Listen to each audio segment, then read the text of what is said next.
Now, the IEC reports a smooth start to voter registration in the first leg of this weekend's registration drive, with ANC President Cyril Ramaphosa confident that the young apathy is a thing of the past. However, South Africans have over the years seen a steadfast decline in voter registration and voter turnout across demographics.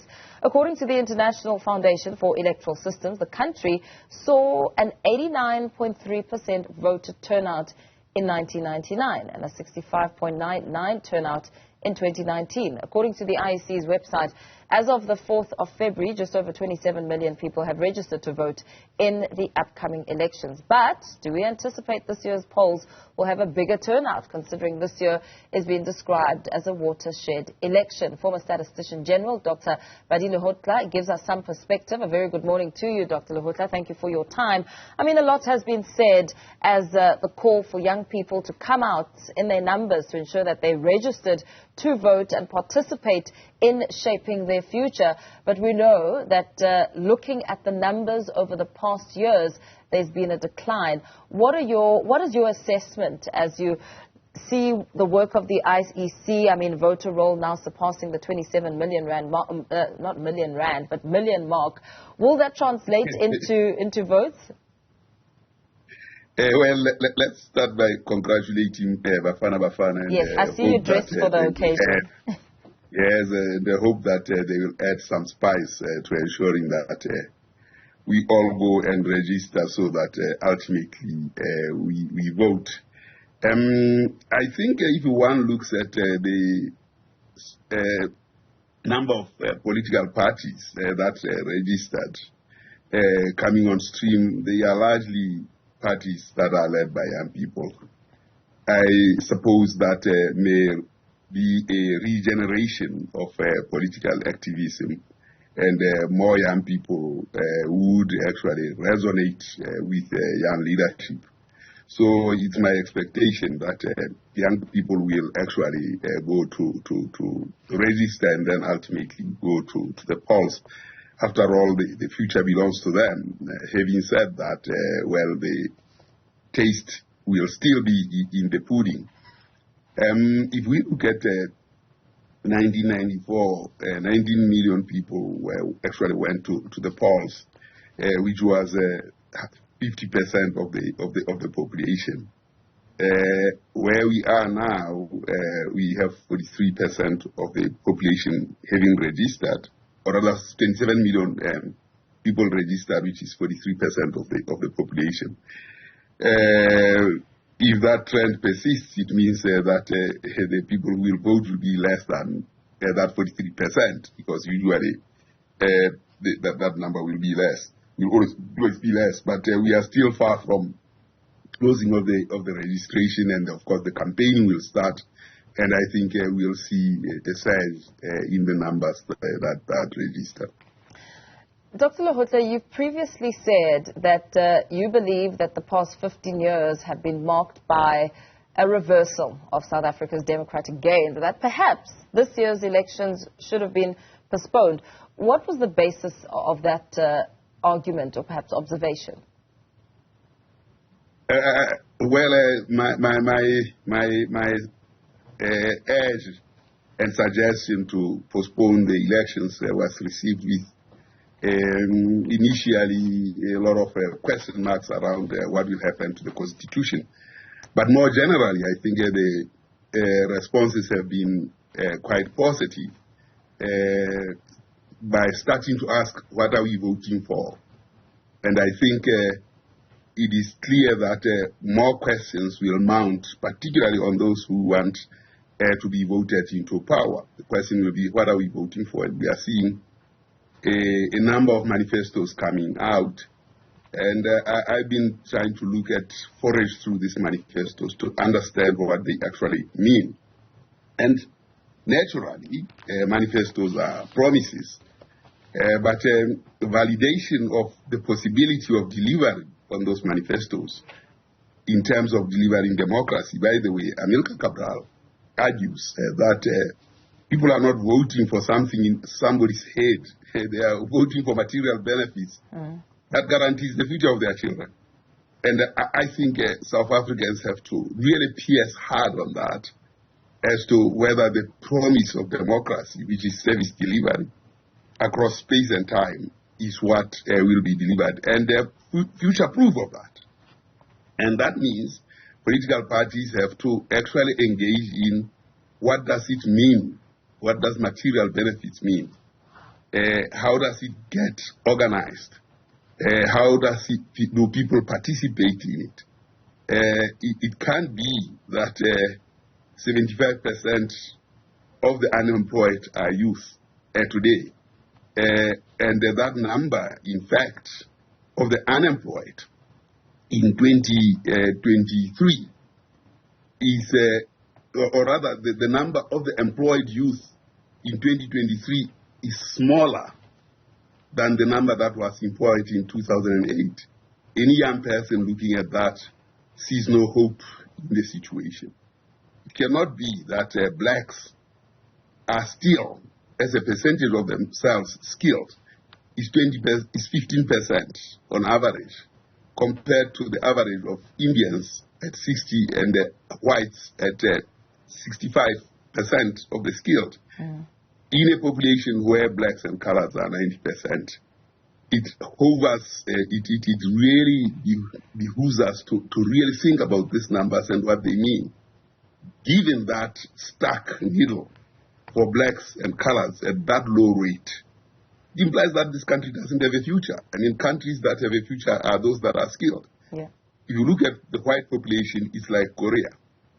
Ours, it's like something else that really doesn't say to us that we are developing.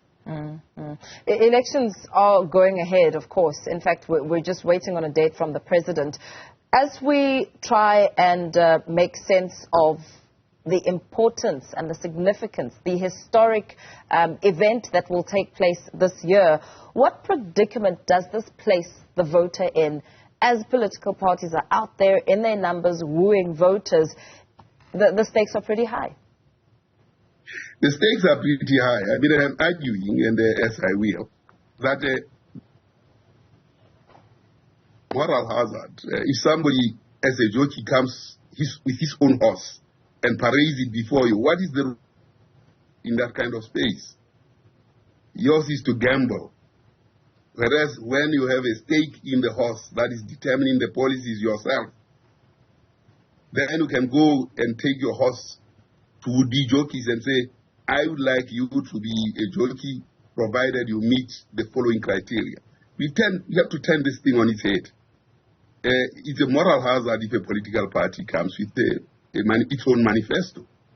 It means the voting public is what Momo said, are voting cattle that have no stake whatsoever except largesse that may be offered by political parties.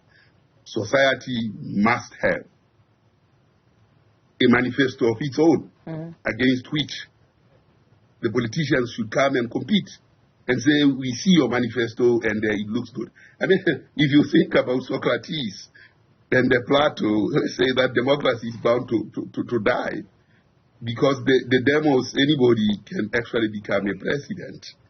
So if you have such an important subject, an important thing as democracy, left to whomsoever is available for it, illiterate and ignorant as it comes. And you see this in the emptiness of the manifestos, that surely we are delivering power to the least capable.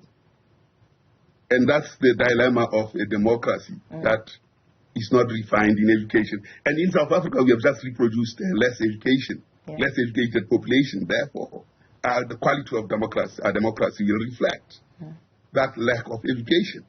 It will not have the quality required. Yeah. So I think society has to rise to ensure that we insist on getting the best and appointing the best to lead us. As I read the Sunday Times this morning, I mean, the front page expands on how the ANC at the moment is banking on former President Thabo Mbeki agreeing to join its election this year as it seeks to hold on to power, of course. You once said that although the Mandela years focused on stabilizing the country and building racial harmony, it was during Mbeki's watch that the post-apartheid South Africa made the most economic and social strides. I mean, as the ANC tries to convince Mbeki to come out and assist, how imperative will he be in perhaps shaping the outcome of this year's elections? Well, for as long as he achieves removal of corrupt elements in the party, that they can't participate, perhaps there is a chance. But if the corrupt elements, as pointed out by Zondo, and elements that have no interest whatsoever in society, then certainly he has a very difficult act to perform. For as long as he guarantees that the path he was on in his 2 terms is possibly the path that the African National Congress might follow, then it might be worthwhile for him to. By the way, he's the last man standing, and it's very difficult for this to see who actually puts this legacy together of Mandela and others to continue. He is in a very difficult position himself. Whether he can succeed in cleansing the ANC 3 months to an election, it's a monumental task. But is there a real renewal? We have to see it if we know who are the people who are going to lead. And those people must be with impeccable credentials that guarantee that something better out of this election will occur. But more importantly, the promise of educated citizens that can then underpin and undergird and protect democracy. For as long as the population doesn't have the necessary education to be democratic, then we have a voting cattle. So all these things are things that have to be done. But the time and the window that remains is so small and limited, and South Africa has monumental challenges that post-2011, and now those things are deepening under our current president. Those crises are deepening. Unemployment has increased dramatically, as I said. They used 4.8 million people who were 24 to 35 were employed in 2008. 1.6 million of those who were 15 to 24 were employed in 2008. Against that 1.6 million employed in 2008, only 1 million today are employed in that age group. And only 4.4 million are employed in the age group 25 to 34. So the situation has deteriorated so precipitously that if you have hope, your mind has to be checked. Yeah. But hope we need, and if President Mbeki creates conditions with all his other comrades that had the intense morality to grow the country and do what is right, then possibly his efforts should be welcome. Yeah, very well. Thank you so much for weighing in on this discussion. Former Statistician General Dr. Pali Lehohla there, giving us a sense of voter registration weekend and, of course, the impact of this year's general elections. We continue